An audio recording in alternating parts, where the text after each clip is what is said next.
So it's like a sourdough dough. Yeah. And did you just call me a dodo? I'm kidding. I'm totally joking.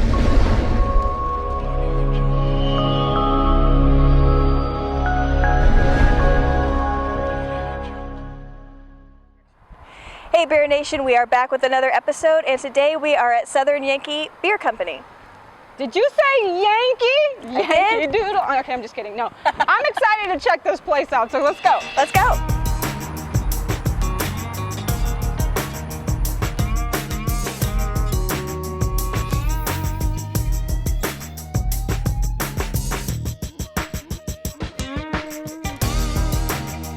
Hey Beer Nation, welcome back. Beer Dolls here at Southern Yankee Beer Company. And we're here with Sydney. She is the brewster here, okay? So and she's also co-owner. So she's gonna tell us a little bit about Southern Yankee. Super cool place already. I'm enjoying it. So tell us a little bit about the history and the meaning and the name. Oh man. Give us all the info. A lot of people ask me, or ask us, what Southern Yankee means. Yes. Especially in Texas. We're a Navy brat family, so my dad was in the military for 32 years. Okay. So I'm from everywhere and nowhere. Oh, right? wow, okay. When I get angry, my friends say that I sound Midwest, which is the only place I've never actually lived. Really? Oh no. And I think it's just all the accents like blend together. Okay. Yes.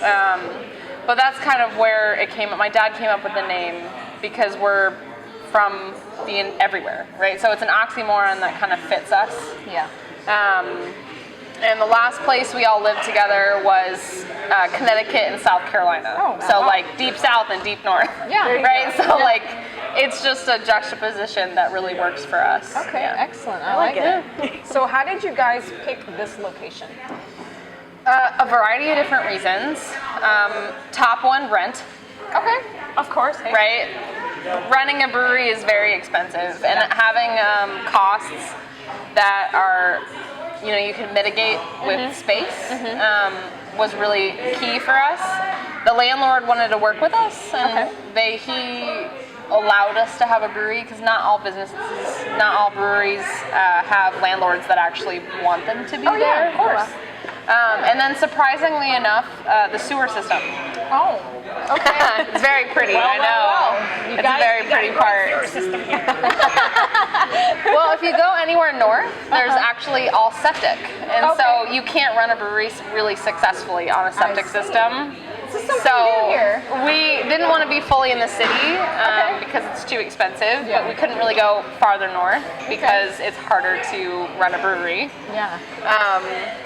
And this building came up, and it was close to main roads. Yep. It was close, easy to get from north, south, anywhere, and so it just fit with us, and we jumped on it. Excellent. No, I really like it. So, are you the artist? I am as well. So I see all types of artistry in here. I mean, this is beautiful, hand painted. Yep. All of the art framed in here. I mean, tell us a little more about that. My whole family, we like to call ourselves handy amateurs. Okay. Right, so I'm very artistic. I do all of the doodles on the beer boards. I've painted all this because art is expensive. And so I'm like, okay, I can just do it. It's fine. And so I do that. On these tables, my dad and my brother built these. Oh, cool. My dad's an amateur welder, so he welded our bar, all of our tables. My brother and I made all of our stools. Cool. We built everything in here except for the walls and the small table chairs. Excellent. Okay, I love the colors in here. It's very lively. It's energetic. Like it's great atmosphere. Pretty cool. Yeah. No, I like we wanted it a lot. to kind of bring a modern, like you think of downtown Houston, you think of like Montrose and very modern and hip or whatever you want to call it. We wanted to kind of bring that comfort and like the city outside of the city. Okay, yeah. While also making it homey, and that's why you see this like bright colors and then wood and metal, which kind of tones that. Yeah, it's very hip comfortable vibe. too. Yes. Yeah, I get it. Okay, that's excellent. Yeah. Awesome. So it's actually a pretty big space. How big of a space do y'all have in here? The whole space, we have 3,200 square feet. Excellent. So my whole reasoning in getting into that is what type of events do you guys have here? We do all sorts of stuff. My brother got married in this space. Really? Yeah. Oh, that's so cool. we actually had somebody come in and put all these draping and stuff all over and turned it into a wedding venue. So we've done everything from that to corporate parties to birthday parties. Okay. We have Oktoberfest parties here. We have our anniversary party. Nice. St. Patty's Day party. I mean, we do all sorts of different things for us, and then private parties we close down and do catering and all sorts of stuff like that. Okay, Yeah. excellent. Now you have quite a good selection on your menu as far as the beers go. Do you have any more upcoming that we haven't tasted yet? Yes, we do. So right now we have 14 beers on tap, which tomorrow we're releasing a beer that's really cool, and it's actually kind of like karma or good karma for you guys. 'Cause tomorrow is our release of our all Texas beer. It's Texas Pride Pale Ale. How awesome. Yes. So it's a beer that has all of its ingredients sourced from Texas. Wow. So the grain was grown in Texas and malted in Texas. The yeast was actually harvested off of a prickly pear cactus and propped up to make beer. The hops were grown in Humble, just down the road, in a greenhouse, and brewed here. So every part of the Texas beer is from Texas. From what I can tell, I had previously thought it was the first one in Texas, but there were 2 other breweries on the west side of Texas that have done it and then have since closed. So we can't claim the first in Texas, but I can claim the first in East Texas. There you so go. we were the first ones to do that here. That's really cool. I like that a lot. So do you by chance have, VIP pass for that one? Unfortunately, Ben, our other brewer, he's actually kegging it right now. So it will be ready tomorrow when we release it. Well, we might have to make another trip over here for that because that sounds really cool. I have to check that out. Anyhow, so as far as today, you're going to come bring us some of your special brews. So what are we going to have today on the menu? Because I'm ready to start drinking a little bit, just a little taste test. So we picked 4. Okay. The first one is our Purple Punk.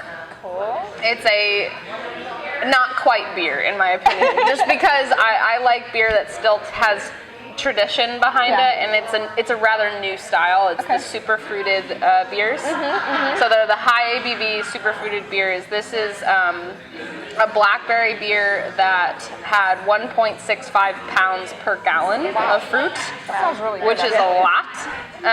So it's purple. Okay. That's what it is. Purple drink. It's purple drink, yes.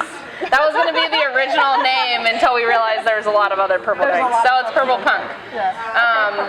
The second one we're doing is the K Pablo. So it's our Mexican lager. It's one of our best sellers. Not even one, it is our best seller. Okay. I brewed that on a whim because I'm like, we have time to lager, because lagering takes 6 to 8 weeks, where an ale like these take 2 weeks. Okay. So it takes a lot more investment in time. Yeah. So I was just going to do it because we had some more time. And when I put it out, we sold 13 kegs in 3 weeks. Wow. And so I realized we need to have that on all the time. And then the third one is going to be our Tangy Tangerine Goza, which is actually what I'm drinking right now. Nice, okay. It's a sour beer. Cool. So it's kettle soured with salt. So it has a little bit of a salty taste. Cool. With a ton of tangerine juice. Nice. Oh, I'm definitely. The last one is our new release as of tomorrow. So you are getting kind of a heads up, except our Mug Club members are able to buy it today. Okay. It's called Fancy Pancakes. That's really cool. Yeah, so Fancy Pancakes, it's a apple brandy barrel-aged Baltic porter aged with molasses and toasted pecans. So there is syrup in it then. Kind of. There's molasses, syrup. yes, but it is fermented out, so it's not super sweet. Cool. Oh, okay. Yeah. That sounds excellent. Yeah. Sounds great. I like that. I like that. I'm so ready to try that. Now, to go along with your beers, you also have food offerings here as well, right? We do. So we bought our own food truck. It's a wood-fired pizza oven. That's the only thing we have in there to cook with. So we cook with fire, whatever we're making. We have wings, roasted Brussels sprouts, giant pretzels, and hand-stretched homemade dough that we make here with wild yeast. So it's like a sourdough dough. Yeah. And Did you just call me a dodo? I'm kidding. I'm totally joking. Excellent. yeah, Okay. it's really good. She's like, I am. Awesome. Well, we're going to try some beers right now, so get ready, guys. Hey everybody, we are back for the tasting segment, and we have 4 very colorful choices here in front of us. So Sydney, why don't you start us off? Tell us where to start and what we're tasting. So the order they're in, actually right now, we're gonna kind of switch it up just because of your palate yourself. Like your tongue actually absorbs what you previously drank, so you have to give it time to change. So the first beer that we're gonna do is the one with the lime. That is our Mexican lager, so that's our Que Pablo. You're welcome to put the lime in it.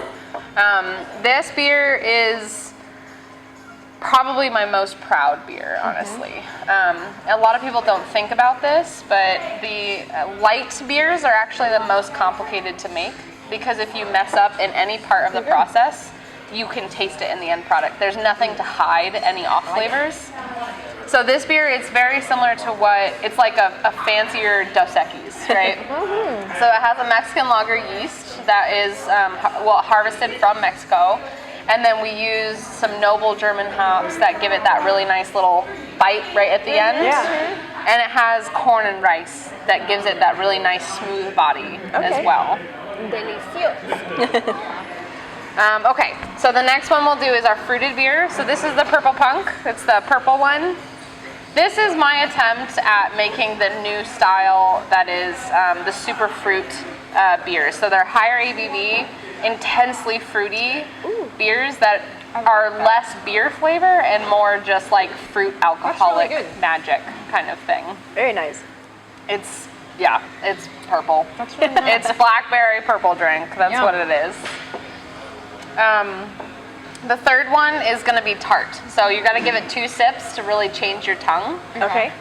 It's our Tangy Tangerine. So it has soured in the kettle.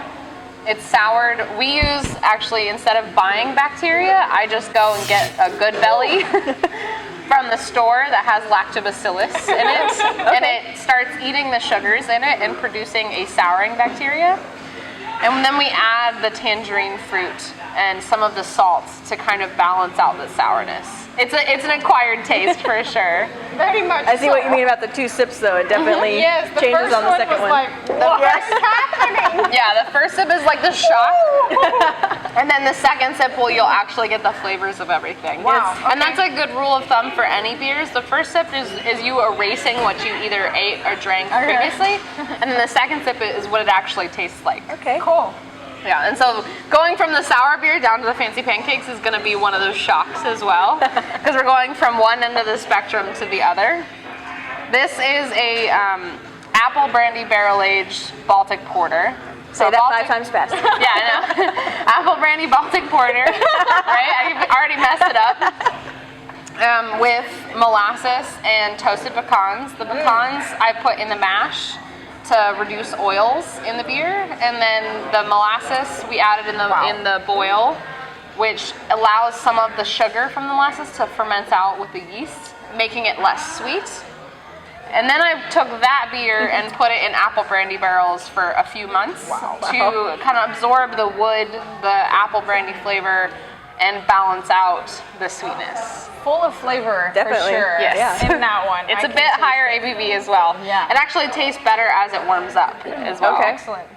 Oh, wow. Those were, I mean, honestly, each and every one was super different. Yes. And I think that's what's really cool about y'all's place. It's like to come here and try each and every one. So there's really something for everybody. And that's my goal, right? So we have 15 taps, and I try my best to, if a crowd of 10 people all came in that had all different taste buds, they'll all find something that they absolutely love, not that they just settle for. Yeah. And that's something that's fun for me to try and keep the balance of the beers, and then it also keeps interest because our tap list is changing monthly. That's good stuff. I thoroughly enjoyed each and every one because each and every one was just something super duper different.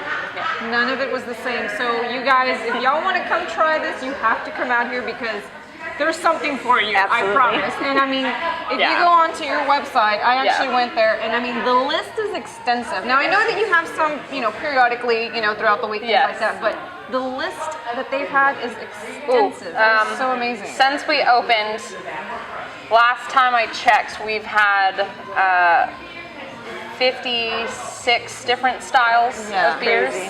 Well, not different styles, but different beers. Yeah. In a year and a half.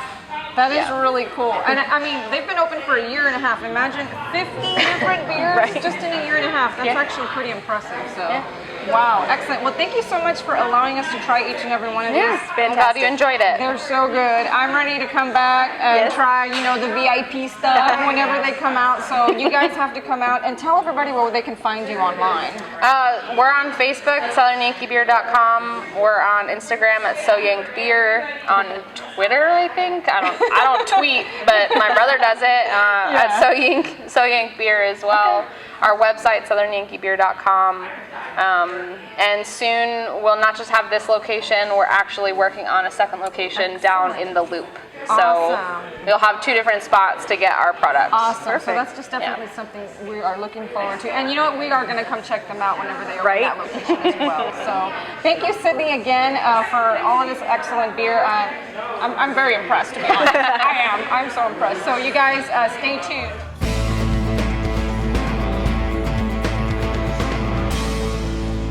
Well, Devin, I had a lot of fun here at Southern Yankee. Yes. I just said that like Southern Yankee. Anyways, the inside's awesome. The outside patio is amazing. And I am smelling the food truck down the way, so the pizza's kind of calling my name. Let's go grab a bite. Okay, let's go do that. And while we do that, be sure to follow Southern Yankee on all social media. And while you're on there, give us a follow too. See y'all next time. See you later.